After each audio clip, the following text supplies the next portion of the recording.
Hello বন্ধুরা, আমি আপনাদেরকে দেখিয়েছিলাম আগের ভিডিওতে যে আমি ভেটকি মাছের কাটা রান্না করব। তা আমি আজকে কাটাটা রান্না করব, আপনাদের সাথে শেয়ার করব। খুবই খেতে টেস্ট। তা আমি যেভাবে রান্না করব ওইভাবে আপনারা রান্না করে খেয়ে দেখবেন, খেতে খুবই ভালো লাগে। তা চলুন আমি রান্না করে আপনাদের দেখাই। তাইলে এই যে মাছগুলো এইভাবে তেলটা গরম করে মাছগুলো এইভাবে ছেড়ে দিতে হবে, কড়াইতে দিয়ে ভেজে নিতে হবে। গরম করে এইভাবে দিয়ে মাছগুলো ভেজে নিতে হবে, এইরকম লাল লাল করে মাছগুলোকে সব ভেজে নিতে হবে। আর এই ভেটকি কাটাটা রান্না করার জন্য কি কি মশলা লাগবে: কাঁচা লঙ্কা, টমেটো, রসুন, আদা আর কুচনো পেঁয়াজ, আর গোটা গরম মশলা ফোড়ন দিতে হবে, আর শুকনো লঙ্কা, তেজপাতা।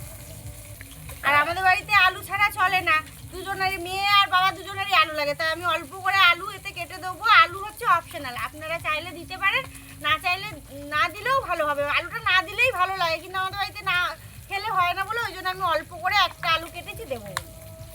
হ্যাঁ, আর একটা কথা, এই যে এত সুন্দর করে কেটেছে, এগুলো সব আমার মেয়ে কেটে দিয়েছে। আমি তো সময় হয়নি, আমি রান্না করছিলাম, মাছগুলো ভাজছিলাম, আর আমার মেয়ে এইগুলো সব সুন্দর করে কেটে দিয়েছে। হয়েছে? এই যে দেখো বন্ধুরা, আমার মাছ ভাজাগুলো হয়ে গেছে। এবার আমি সব কটা মাছ এবার তুলে নেবো।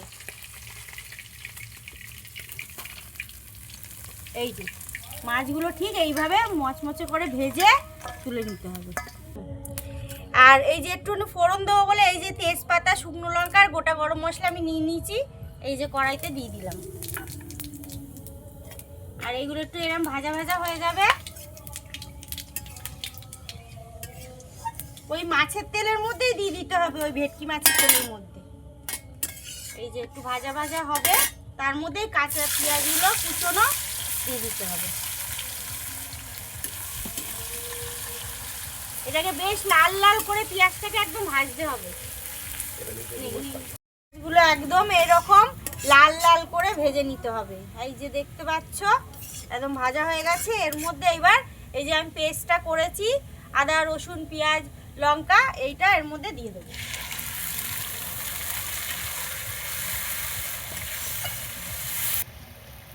এর মধ্যে এই যে পরিমাণ মতো নুন,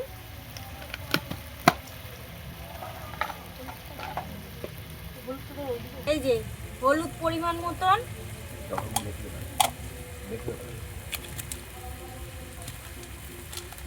আর একটু কাশ্মীরি লঙ্কার গুঁড়ো কালারের জন্য। কাশ্মীরি লঙ্কার গুঁড়োটা দিলে বেশ কালারটা ভালো হয়, ওই জন্য অল্প করে দিলেই হবে।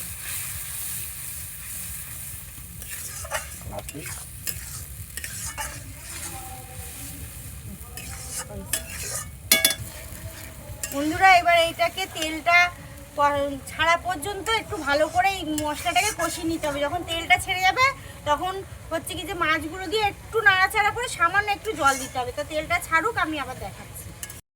এই যে একদম মাছটা কষানো হয়ে গেছে, মশলাগুলো এই রকম একদম তেল ছেড়ে দেবে।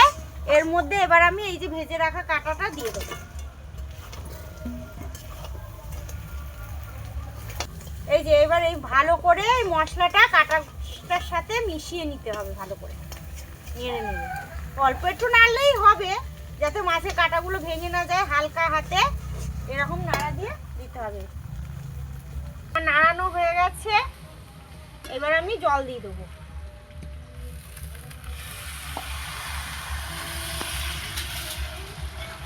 একদম অল্প করে জল দিয়ে দেবো।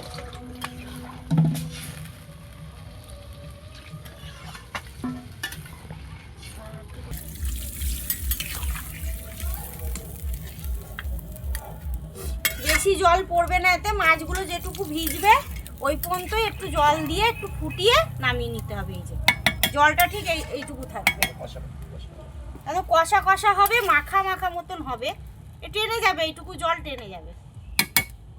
বন্ধুরা, এই যে একদম ঝোলটা এইরকম থাকবে, হয়ে গেছে এটা। এতে আমি একটু ওপর থেকে ছাই গরম মশলা ছড়িয়ে দেবো, ব্যাস, আর কিছু। এই যে বন্ধুরা, আমার তো হয়ে গেল ভেটকি মাছের কাটা রান্না করা। তা এরম করে রান্না করে আপনারাও খেয়ে দেখবেন, খুব ভাল লাগে খেতে। মনে হবে মাংস ফেলে এটা দিয়ে খাই।